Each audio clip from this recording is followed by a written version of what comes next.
Hablamos de economía, hablamos de lo que es lo social y de un momento muy difícil aquí en la República Argentina, asignado por varias cuestiones, obviamente, pero con un foco muy fuerte puesto en que no alcanzan lo que son los ingresos en cada uno de los hogares en la Argentina, que las tarifas son más caras, que el costo de vida es más elevado, los alimentos también. Bueno, podría ser realmente una lista importante de cuáles son esas cuestiones en las cuales hay mucha vulnerabilidad en materia económico-financiera y también social, por supuesto. Para hablar de este tema, para hablar de otros temas, está con nosotros Jorge Ceballos. Él es el secretario general del Movimiento Libres del Sur. Gracias, Jorge. No, gracias a usted por la invitación. Bueno, a ver, yo decía recién, hay un combo bastante complicado para las familias en la Argentina, que es, por un lado, que sube prácticamente todo, los bienes y servicios, todo aquello que forma parte de la realidad y de la cotidianeidad que tienen las familias, y por otro lado los ingresos se ven bastante acotados, depende de la suerte de cada uno, si trabajas en el sector formal o informal, y si tu paritaria cerró en el 15 o cerró un poquito más arriba. Digo, ¿cómo se da esto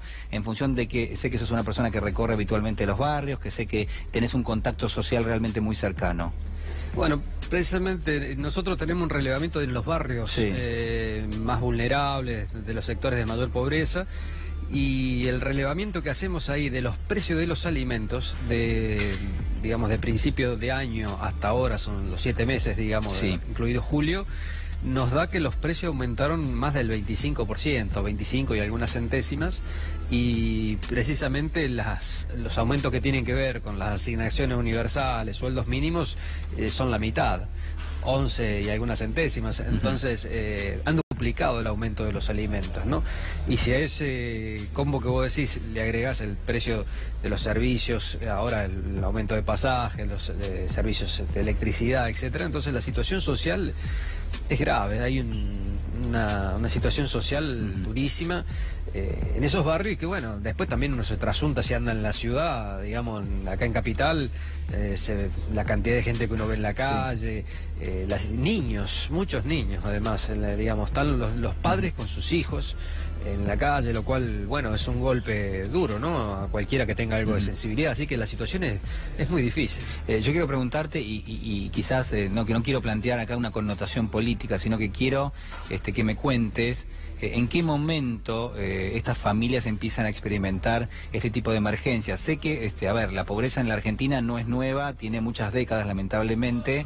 A veces hay sectores de la población, a veces ubicados en determinadas zonas geográficas, que están un poco mejor, y uno quizás para la estadística no son considerados pobres, pero en algún momento las condiciones desmejoran y de vuelta vuelven a ser de alguna manera parte de ese universo. Digo, ¿en qué momento se deterioró lo que es la calidad de vida de muchos argentinos que vos estás contando?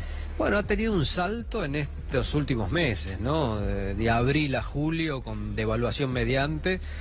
Y si bien no se ha trasladado quizás todo, digamos, lo que fue la devaluación a los precios, los precios de los alimentos y otros artículos de primera necesidad han aumentado mucho. Entonces ahí se nota, digamos, porque se da pérdida de poder adquisitivo, pero además se da la pérdida de fuentes de trabajo, que es el otro tema. Entonces, el tema es que cuando vos mantenés el trabajo, te podés achicar, pero cuando perdés el trabajo ya no hay más achique, no tenés a fin de mes no tenés con qué hacer frente o al alquiler o al gas, la luz, etcétera, ¿no? Y los mismos cuestiones, gastos escolares, alimentos, etcétera. Entonces, en los últimos meses se pegó un salto muy grande, digamos, ¿no? Se percibe mucho más el incremento de personas que van más a los comedores, etcétera. Mucha gente nueva. Nosotros también tenemos una estadística que tiene que ver con la alimentación, y nos sorprendió que había mucha más gente en los comedores que planteaban una situación difícil, pero cuando vamos a los resultados,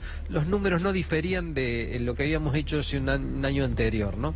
Claro, después analizando más fino el porcentual, tenía que ver que había mucha gente nueva que se había incorporado a esta situación de ir a los merenderos, los comedores, o sea, que era gente que antes tenía trabajo y no iba allí, y por eso, entonces el deterioro físico, digamos, la malnutrición todavía no había llegado porque tenía pocos meses, digamos, ¿no? Pero había más cantidad de gente y se mantenía el porcentual ese de un 43% y para arriba de gente con problemas de malnutrición, ¿no? Fundamentalmente sobrepeso y obesidad, o sea, con muchos hidratos, muchos fideos, mucho pan, pero poca proteína, ¿no? Claro, porque uno de los movimientos o uno de los cambios quizás más evidentes, más ostensibles cuando vienen las crisis económicas es que de alguna manera se cambia lo que es el menú de la alimentación. Muchas familias este cambio lo hacen prácticamente por una cuestión intuitiva, es decir, se gasta mucho más para comprar un kilo de carne que para comprar un kilo de harina. Exacto. Donde esto se puede transformar después en pan o en pastas, ¿no? Es decir, se reemplazan lo que son las proteínas por los alimentos farináceos, aquellos que de alguna manera uno podría pensar, bueno, son más económicos y cumplen el rol de lo que es la alimentación, pero tiene una consecuencia. Sí, indudablemente, ¿no?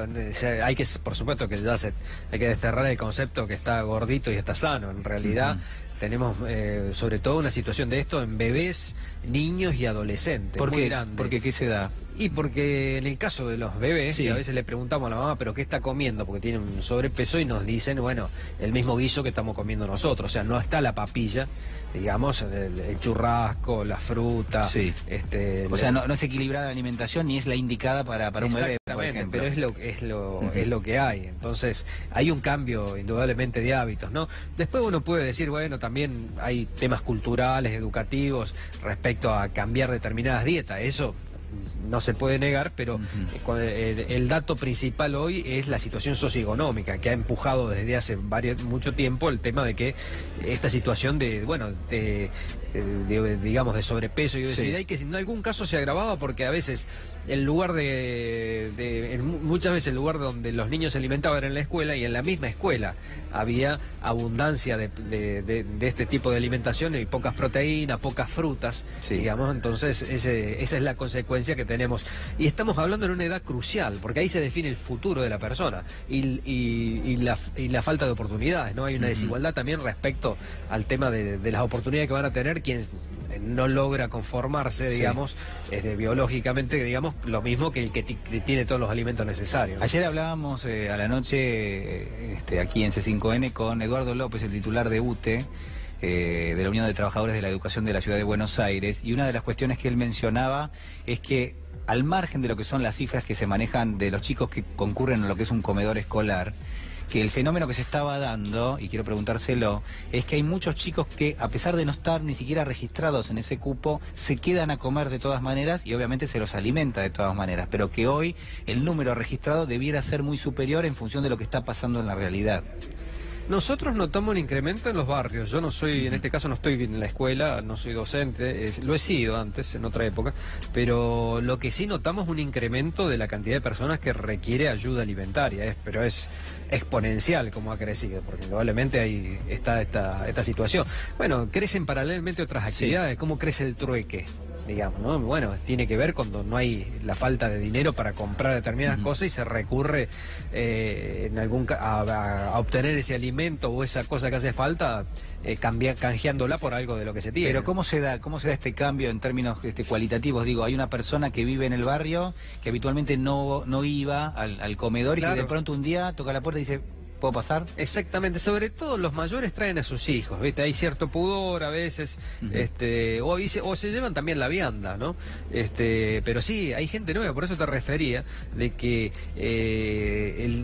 digamos, notamos de que se había agudizado la situación social, digamos, de los que ya venían, pero hay mucha gente nueva, entonces por eso el promedio nos daba igual, porque a mayor cantidad de gente se incorporaban nueva gente, no digo nuevos pobres porque a lo mejor ya eran pobres, pero podían alimentarse en su casa. Lo que se da ahora es el tema de que son personas que hace poco tiempo necesitan esta ayuda alimentaria del comedor comunitario de la escuela, ¿no? Entonces, ahí todavía no se ha producido el proceso de malnutrición, pero sí incrementan el número de la cantidad de concurrentes a los comedores que antes no iban. Ahora, ¿cómo se hace? ¿Cómo se hace cuando uno tiene quizás recursos que son fijos, es decir, tiene determinados determinado tipo de ingresos dentro de lo que es un comedor. Se lo pregunto porque obviamente usted está en contacto con esta realidad y tiene que alimentar cada vez a más gente. Digo, ¿cuáles son las ayudas que habitualmente se tramitan?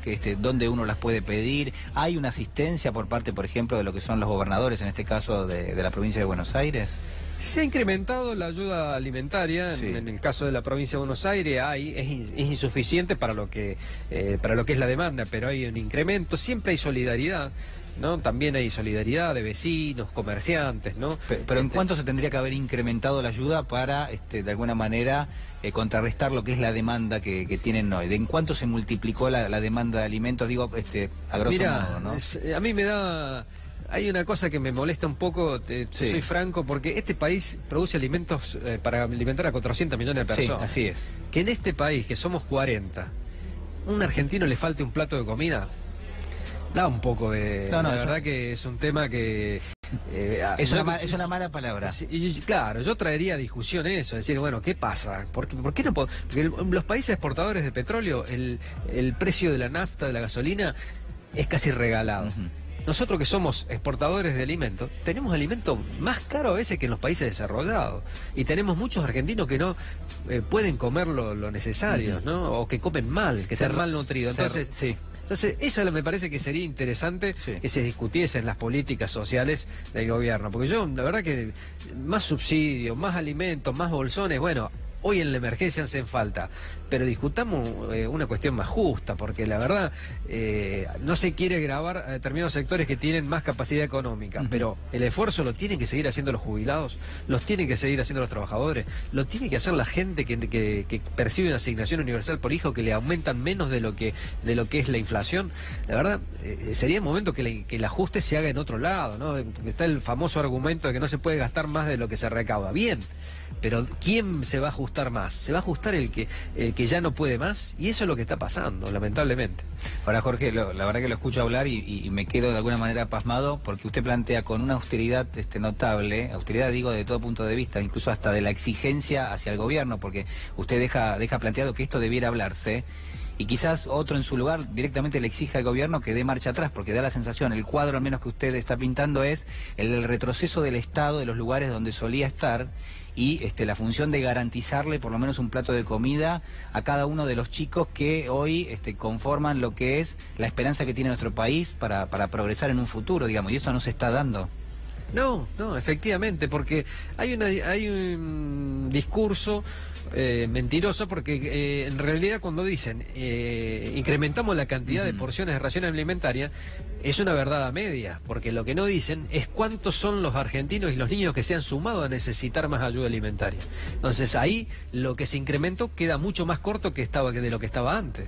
Entonces, cuando tiran esta cifra, digamos, dicen, bueno, pero nosotros estamos llegando con tantas toneladas más, sí, pero ¿cuántas bocas nuevas hay que alimentar que antes no estaban en esta situación? Bueno, el gobierno dice, decía el fin de semana, son 300 millones de pesos que se van a agregar en lo que son las partidas de alimentos en la provincia de Buenos Aires. Claro, cuando uno mensura para cuánto alcanza eso, es mucho menos de lo que estábamos antes. Entonces, esa es la mentira. Y eso es con lo que hay que acabar. Entonces yo no me interesa en esto sacar rédito político, pero invito a la discusión sobre esto. Que en este país no puede faltarle el alimento a nadie. No es una utopía, es una realidad. Los alimentos están en nuestro país, nos pertenecen a nosotros. Y los niños no pueden pagar las consecuencias de nada. Y acá en este país la pobreza es hereditaria, se va transmitiendo de generación en generación. Ya no está la posibilidad del ascenso social. Los hijos que nacen en un hogar pobre es casi seguro que van a seguir siendo pobres, y si nacen en esta situación de malnutrición, con un desarrollo físico deficiente en el momento de conformación de todas sus capacidades, su capacidad intelectual, indudablemente van a tener menos oportunidades. Jorge, nos queda poco tiempo, pero no quiero dejar de preguntarle, bueno, obviamente una de las cuestiones que se está discutiendo a estas horas es la calidad educativa, desde el punto de vista quizás más básico, que es el lugar donde los chicos van a tomar clases, la alimentación que tienen, ya ni siquiera es, bueno, qué grado de instrucción tienen, y en todo caso, que en muchos aspectos es muy buena y es muy superior a la cantidad de recursos con los que cuentan, y la verdad que ahí el trabajo docente es realmente encomiable, pero lo que digo es cómo se ata esta realidad social que usted está describiendo con lo que son las escuelas que funcionan en la provincia de Buenos Aires. Bueno, en las escuelas hay un gran esfuerzo, como vos bien referís, del personal docente y de los que se llaman a veces no docentes, son los trabajadores, allí hay de los porteros, etcétera. Un gran esfuerzo, que muchas veces no se lo tiene en cuenta, ¿no? Cuando se discute egoístamente con ellos el tema de los salarios, se le ofrece un 15% y el presidente reconoce que hay una inflación del 30%, y los economistas dicen que va a ser superior al 32%. Entonces, hay un gran esfuerzo allí.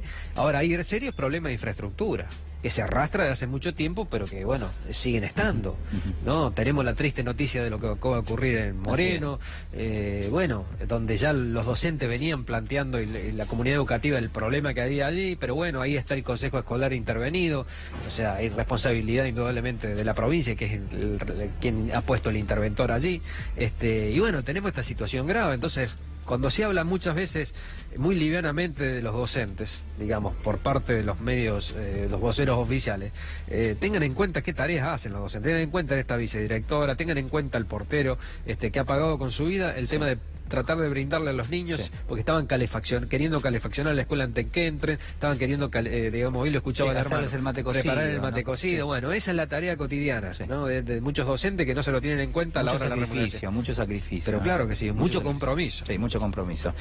Jorge, muchísimas gracias por estar con nosotros. No, gracias a ustedes. Jorge Ceballos.